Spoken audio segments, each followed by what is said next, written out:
Преди да започнем с историята, моля, абонирайте се за моя канал. Тук ще чуете мистериозни истории, легенди и митове от цяла България. Ако имате конкретни места, за които искате да разкажа, пишете в коментарите. Вашите предложения могат да бъдат част от следващото видео. Пригответе се за пътешествие в непознатото, защото България крие повече тайни, отколкото предполагате. Има едно място в северозападна България, село Шишенци. Хората там не обичат да говорят много за него, а тези, които са го напуснали, рядко се връщат. Всичко започва още преди години, когато селото било живо.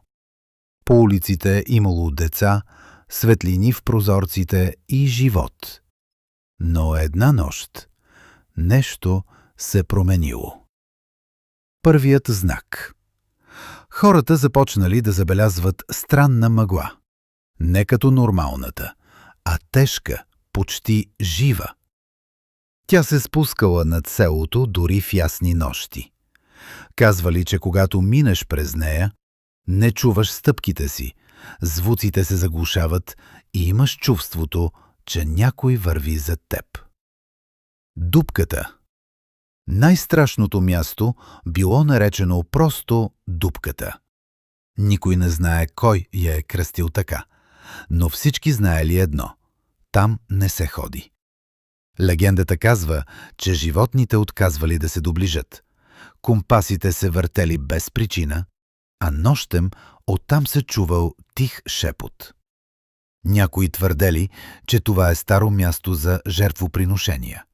Други, че е просто забравено гробище. Но никой не бил сигурен. Изчезванията. След време започнали странни неща. Хора излизали вечер и не се връщали на време. После казвали, че са се лутали с часове, на място виждали силуети между къщите, чували името си, когато няма никой. И един по един хората започнали да се изселват. Празното село. С времето Шишенци се изпразнило. Къщите останали отворени, вратите скърцали сами, а прозорците гледали като празни очи. Но най-странното било това. Дори когато няма никой, понякога вечер се виждали светлини в старите къщи. Последната легенда. Казват, че ако отидеш там сам през нощта и влезеш в мъглата, ще чуеш зад себе си глас, който не е човешки. И ще ти прошепне: вече си в Шишенци и няма изход. А истината? Може би просто старо село, забравено от хората.